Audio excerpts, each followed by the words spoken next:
Do you need help protecting your finances as you enter retirement? David Dickens of KC Financial Advisors has got you covered. Welcome to the Cover Your Assets KC podcast. Good stuff on the way today. This is the Cover Your Assets KC podcast. Walter Storholt with David Dickens, financial advisor and the president and wealth advisor at KC Financial Advisors, serving you throughout the Kansas City, Overland Park areas, and all surrounding communities. Wherever you are listening to today's show, we thank you for joining us. You can find out more information online at coveryourassetskc.com. David, we've got a great episode on tap today talking about some financial jargon, investment terms that I think everybody would benefit from knowing about. We're going to dive into all that in a moment, but first, how are you today? I'm doing great. We got the Chiefs up in St. Joe cracking open preseason camp. So, boy, I tell you, it's a great time to be driving home and listening to sports radio. Finally, something to talk about a little bit, like a little nugget to talk about, right? Yeah, exactly. Hope springs eternal this time of year. Not all theoretical anymore for sports fans. Actually get some on-field news, at least a tiny bit, a tiny taste of it. So I know that gets you excited for fall, looking ahead a little bit. But we've still got much of the summer to deal with, David, and we still have a bit of a topsy-turvy stock market, not sure which way things are going to go. A lot of people wondering about bear markets, and it just kind of gave rise to, you know what, it's time again to kind of go over some financial jargon, some terms people might be hearing in the news as they listen to, whether it be the radio or watch on TV or read about it if anybody still reads newspapers or magazines, those kinds of things. We did this a couple of months back, and it's time to bring it up once again. But we've got a whole new crop of terms to throw in people's direction today. So we've got five. I mean, we're going to kind of cheat because some of these are combo terms, David. So we're going to kind of cheat. It's technically more than five, but we'll call it five categories of terms to go over on the show today. So first, something we've heard a lot about the last couple of weeks, bear markets. Kind of conversely goes against what a bull market is. Give us the skinny from your perspective. What is a retiree, a pre-retiree, anybody wondering about their financial lives? What do they need to know about bear and bull markets? Well, everybody probably knows that you love a bull market and you're not so sure. You don't like a bear market. Nobody likes to get mauled by a bear. So kind of the definition would be, well, the definition is if you're not in a bear market, then you're in a bull market, but that doesn't really get us very far. So the terms kind of describe... That was going to be my first question, though, David. Like, if one is up and one is down, or, one trend, one direction or the other, what about stagnant? Is there what would be the stagnant? Because that wouldn't be a bull or a bear, right? Well, I'll give you that. I'll tell you that right now. You're either one or the other. So it describes the interim or the intermediate or long-term trend in the stock market. So, for instance, a bull market is when it's going up and has been going up, and that can last for years. But once the market is down 20% from the peak, that's when everybody would consider that to be the start of a bear market. Now, bear markets usually don't last very long, sometimes as short as 3 months, sometimes as long as 18 months, or in the case of Great Financial Crisis or the dot-com bubble or 1928, sometimes longer. But a new bull market, so you're back to your just question of a couple of seconds ago is, well, how do you know whether you're not in between one? Well, you're either one or the other. Once a bear market starts and you're down 20% from the top, once you're up 20% from the bottom of the downturn, that's when a new bull market starts. So where are we right now? Well, right now we're in a bear market because the S&P, NASDAQ, probably the Dow, but I couldn't tell you that for 100% sure, have been down more than 20%. And we don't know if we've seen the bottom yet. I'm guessing we haven't, but there's some really smart people who say we have.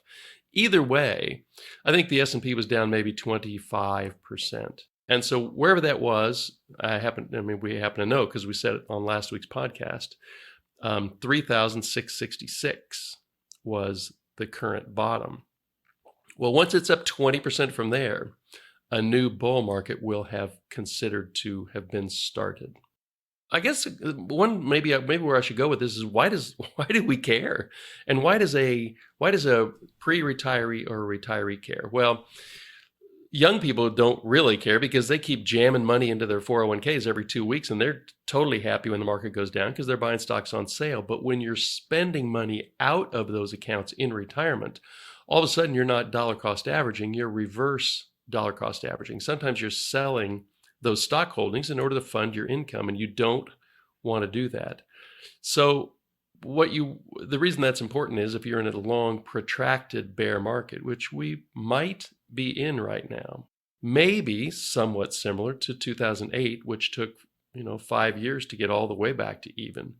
What you want to make sure is that you have cash on hand, short-term bonds, really short-term bonds these days, to cover your spending during a bear market.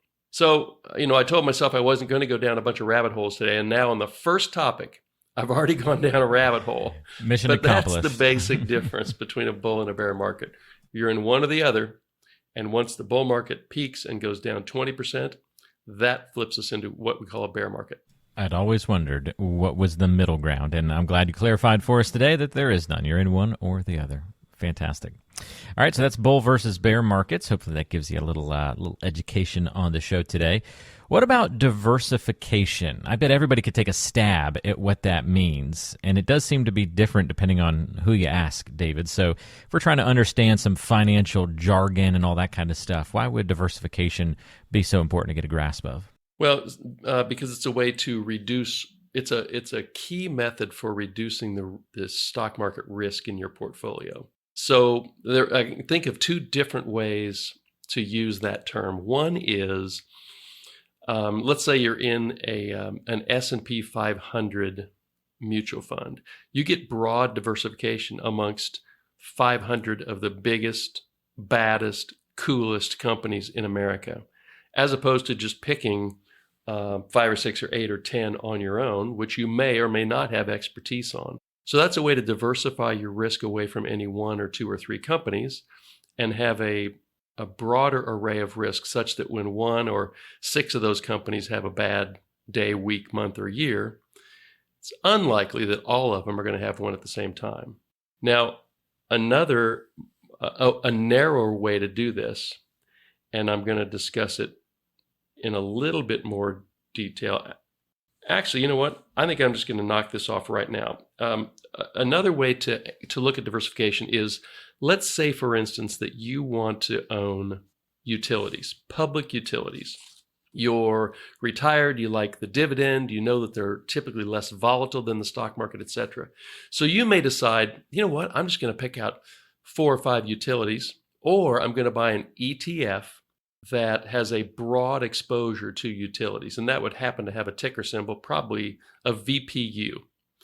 And so here's why that's important. So I was looking at VPU this morning, and everybody here in Kansas City who pays an electric or a gas bill probably knows who Evergy is, and you probably know who Atmos Energy is. Atmos is our gas company, and Evergy is our electric company.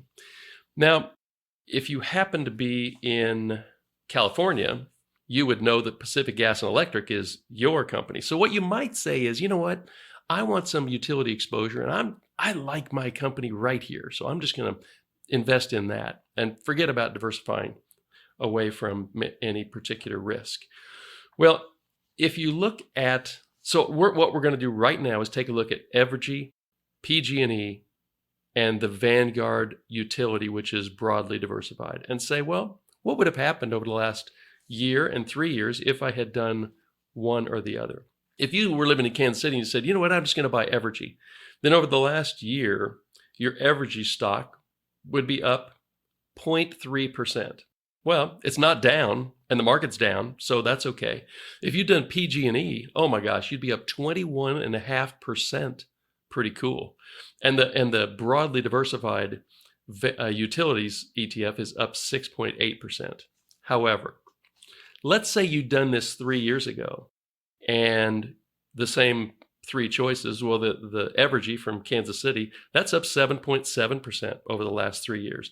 The broad ETF is up almost 15%, but PG&E out in California, it's down 43%. You've lost almost half of your money in a utility that you thought, well, that seems pretty safe. I pay them a bill every month, how could they have had that bad a performance? Well, here's how. They had something called idiosyncratic risk. They had a risk that was unique to them. You might remember that they declared bankruptcy because they had these power lines that were snapping and causing forest fires in California. And they got sued, and they said, I guess we better declare bankruptcy. They're still sending out bills. They're still collecting money. They're still providing power. It's a good company. It's been a horrible investment. And that's why combining the first two topics, mainly this diversification, whether it's broad or narrow, this is a way, owning the utility ETF has been a perfectly great investment over the last 1 year and 3 years. It has shielded you from the idiosyncratic risk or the unique risk that Pacific Gas and Electric, PG&E, has had. And you've had some exposure to the stuff right here in Kansas City. So that's why diversification is super important. Unless it's your job or you are a super duper do-it-yourselfer at picking individual stocks, and I've rarely met one of those people, this type of diversification can give you the exposure to, for instance, utilities without trying to pick the 1 or 2 or 3 or 6 that you believe are going to do best. That's diversification.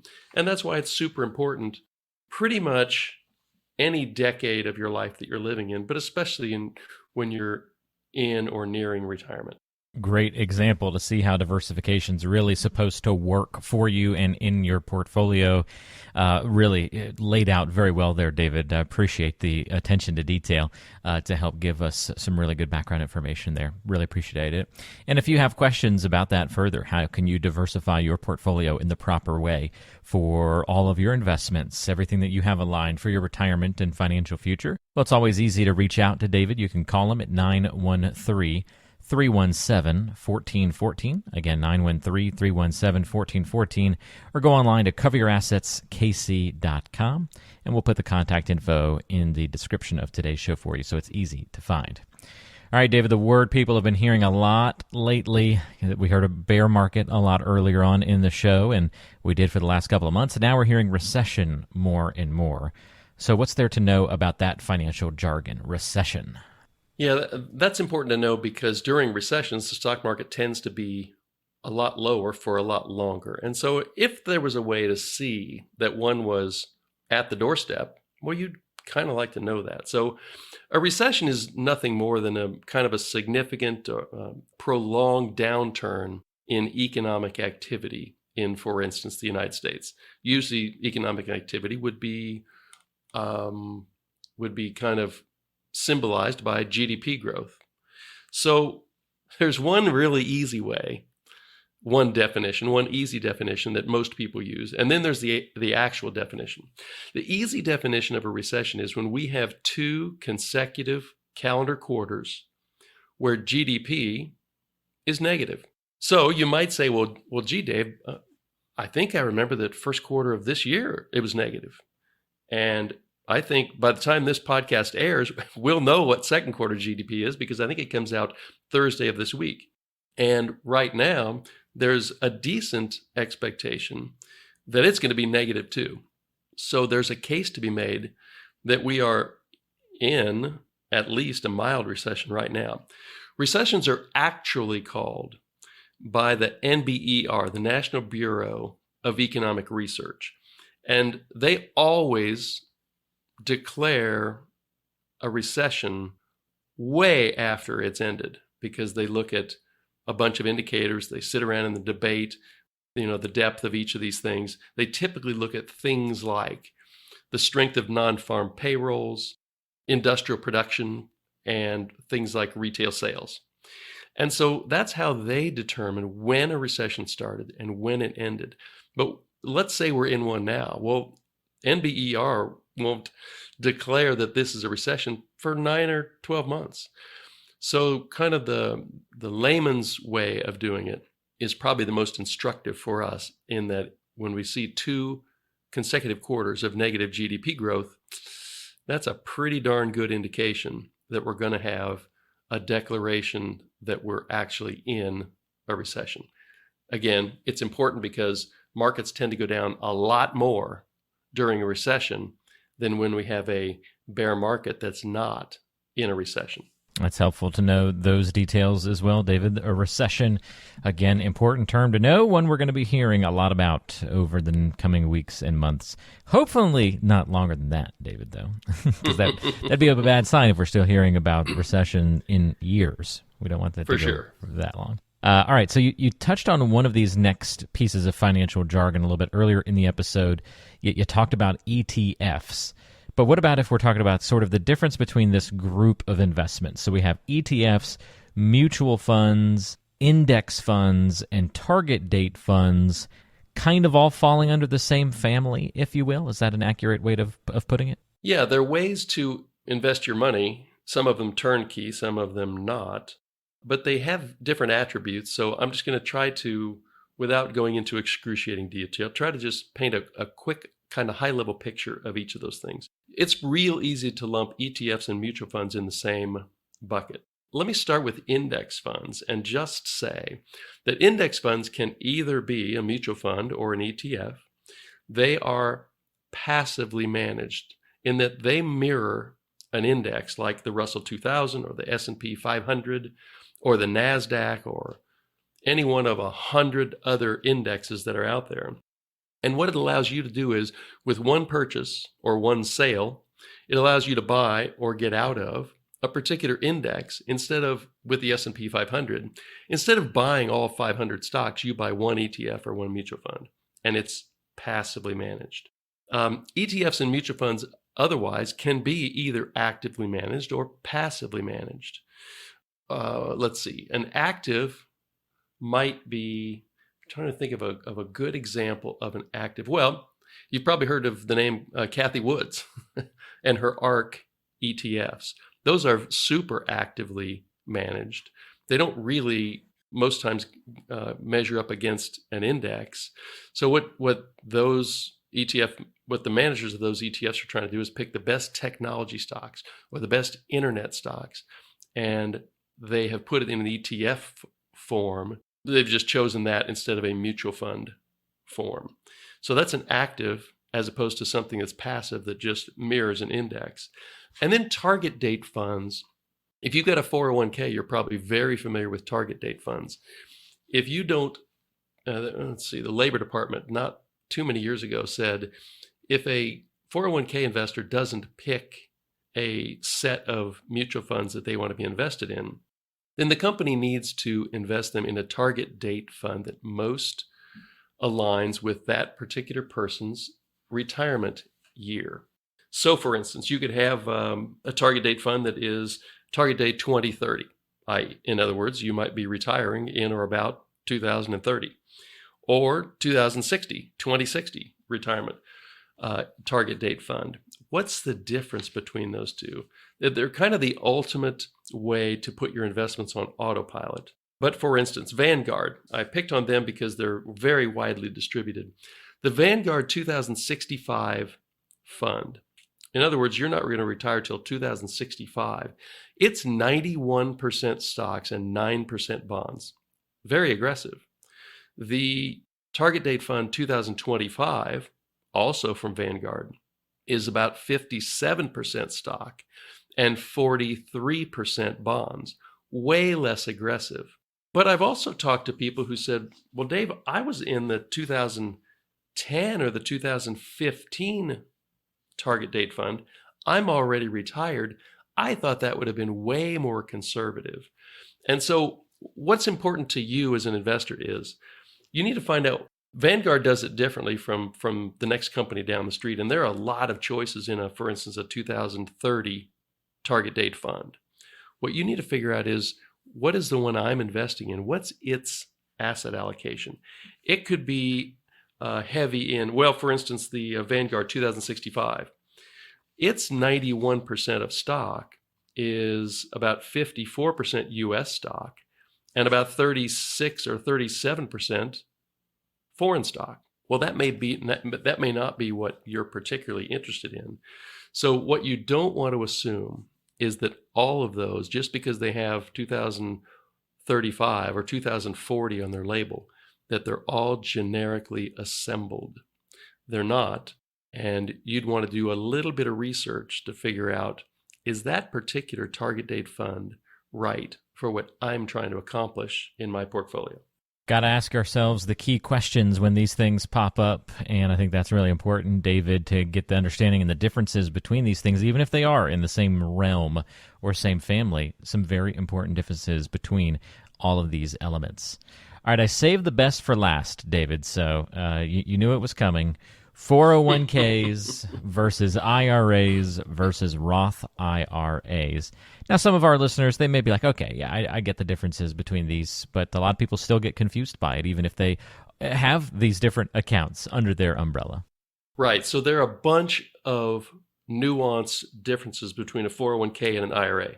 And I'll probably mention, I think I'm going to mention two of them. The only difference between the 401k IRA universe and the Roth IRA, or for that matter, the Roth 401k universe, is when you pay your taxes. If you do anything called a Roth, that just means you're paying your taxes now, and all of the future growth and all of the distributions you make to yourself are all tax-free. Penalty-free if you do them after 59 and a half as well. And again, there are some nuances there. Whereas a 401k and an IRA, you're putting money in and you're getting a tax deduction today.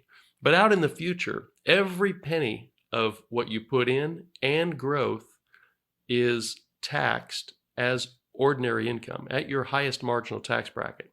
The way to think about that is with your 401k or your IRA, you have a partner in that account.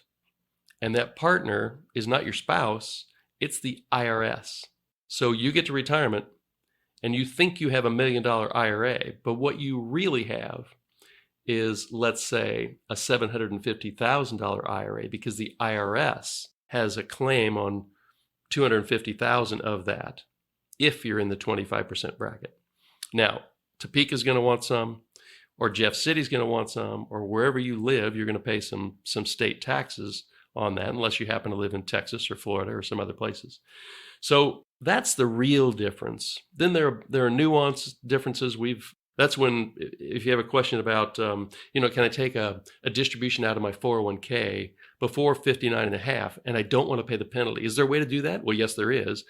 Not for this podcast, but that's when you might need either a really good ability to Google, or you need a financial advisor that can walk you through that stuff.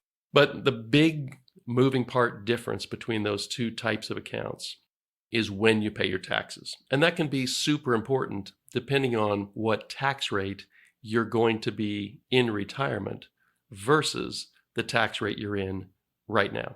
It also sounds like you've just discovered a future topic for another show there, David. Write that down. That could be. Very good. Love the differences there. Love that illustration. So there you have it. Some important financial jargon. David, the level of detail, fantastic on today's episode. Really feel like I learned a few tidbits from you, and I know our listeners probably did as well. Once again, if you want to get in touch with David, something you heard you want some more clarification on, if there's some jargon that you've heard out there that you want to get David's opinion on or get his suggestions about as it relates to your plan, or go through the complete planning review process. You want to get that CPR process done on your portfolio, your financial plan, any way, shape, and form you can reach out and touch base with David. Smoke signals, those are always allowed. You can also pick up the phone, give David a call, 913-317-1414, or you can go online to coveryourassetskc.com. And again, all that contact information is in the description of today's show. David, thorough and well done, my friend, and we'll look forward to another episode with you next week. Yes, sir. I'll be ready for whatever comes my way, Walter. Thank you. Excellent. New episodes each week. Come back and join us for another right here on Cover Your Assets, KC. Investment advisory services offered through ChangePath LLC, a registered investment advisor. ChangePath LLC and KC Financial Advisors are separate companies.